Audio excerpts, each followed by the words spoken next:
During your term as Superintendent of Public Instruction, students were not required to study the Constitution. Would you explain why a United States student would not be taught the document that defines the very laws of our country? And how do you defend that?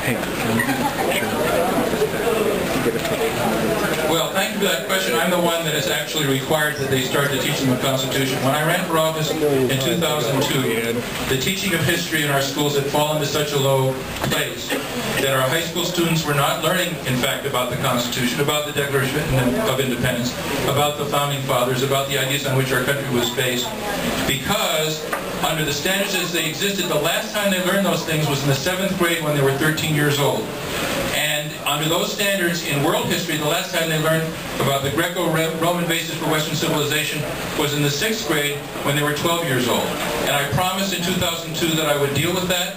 And that also was a promise made and a promise kept, just as ending bilingual education was a promise made and a promise kept. The first thing I did was get the state board to change our high school standards, so now our students do learn about our Constitution, our Declaration of Independence, the Founding Fathers, the ideas on which our country was based, and the Greco-Roman basis for Western civilization. You can read about that in our standards, which are right there, out in the open on our website. That was a promise made and a promise kept. And reformed our history standards kindergarten through 12th grade, because I believe it's what you're exposed to when you're very young that has resonance for you later on, so you can learn it in greater depth.